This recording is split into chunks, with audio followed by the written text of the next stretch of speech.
এবার থেকে চালু হবে জমির ভূ আধার কার্ড। 24শে জুলাই কেন্দ্রীয় বাজেটে অর্থমন্ত্রী নির্মলা সীতারামন এমনই কথা জানিয়েছেন।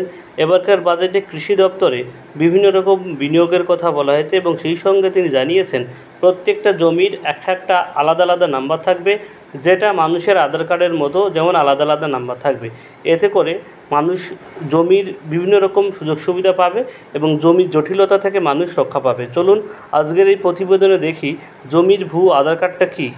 জেনে নিই জমির ভূ আধার কার্ডটা কী। ঠিক আছে, অনেকেই কিন্তু জানেন না জমির ভূ আধার কার্ডটা কী, এবার আমরা জেনে নিই। বলছে এবার ভূমি সংস্কারের ক্ষেত্রে বড় ঘোষণা কেন্দ্রের, বন্ধ হবে জমি সংক্রান্ত বিবাদ মামলা মোকদ্দমা, আগামীকাল তাই চালু করা হবে ভূমি ভূ আধার কার্ড।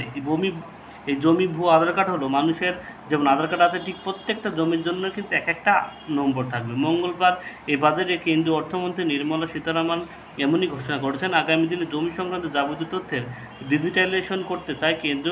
সেই সূত্রে শহর এবং গ্রামাঞ্চলে ভূমি সংস্কারের পরিকল্পনা করছে কেন্দ্রীয় সরকার। অর্থাৎ জমি সংক্রান্ত যাবতীয় বিষয় কিন্তু এবার ইন্টারনেটের মাধ্যমেই আপনি কিন্তু ঘরে বসে যাবতীয় তথ্য কিন্তু আপনি পেয়ে যাবেন।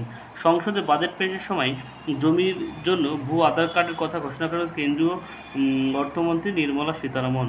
আগামী 3 বছরের মধ্যে ভূমি সংস্কার কাজ শেষ করবে বলে জানায় নির্মলা। এর জন্য রাজ্য সরকারের প্রয়োজনীয় আর্থিক সাহায্য দেওয়া হবে।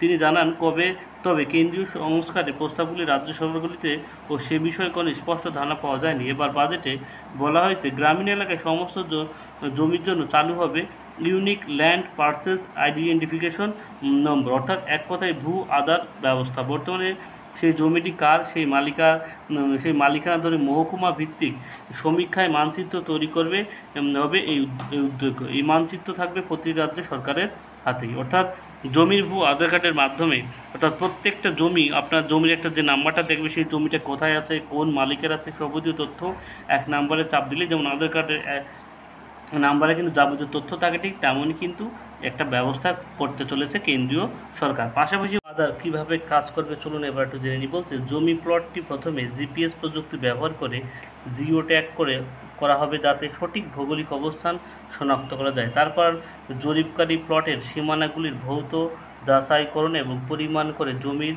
মালিকের নাম, ব্যবহার বিভাগ, এলাকা ইত্যাদি বিবরণ সংগ্রহ করে সমস্ত তথ্য ল্যান্ড রেকর্ড ম্যানেজমেন্ট সিস্টেমে প্রবেশ করানো হবে। এরপর সিস্টেমিক প্রক্রিয়ার একটি 14 ডিজিটাল নম্বর তৈরি করবেন যা ডিজিটাল রেকর্ডের সঙ্গে যুক্ত থাকবে। অর্থাৎ আপনার জমির সমস্ত তথ্য কিন্তু একটা যে নাম্বারটা দেওয়া থাকবে সেই অর্থাৎ যে জমি ভূ আধার কার্ড সেই নম্বরে ক্লিক করলে কিন্তু যাবতীয় তথ্য আপনি পেয়ে যাবেন। কোথায় আপনার জমি, কার নামে জমি, ঠিক আছে, ম্যাপিং পয়েন্ট সহ যাবতীয় তথ্য কিন্তু আপনি ইন্টারনেট ব্যবস্থার মাধ্যমে পেয়ে যাবেন। এবার চলুন দেখে নিই ভূ আধারের সুবিধা।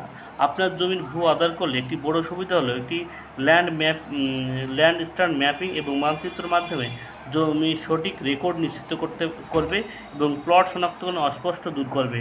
এতে করে জমি নিয়ে বিবাদ কমবে এবং জমির মালিকানা স্পষ্ট করে জানা যাবে। জমির ভুয়া ধারণা করা থাকলে পরে তা সহজেই তার ইতিহাস অর্থাৎ জমিটির বিবরণ ট্র্যাক করা যাবে।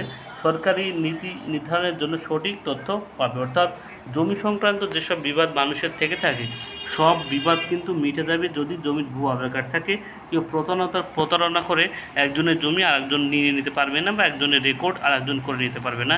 সেই জন্য কেন্দ্রীয় অর্থমন্ত্রী বা কেন্দ্রীয় সরকারের পক্ষ থেকে এই ব্যবস্থা চালু করা হচ্ছে। এই ছিল আজকের প্রতিবেদনটি ভালো লাগলে অবশ্যই একটা লাইক এবং শেয়ার করবেন।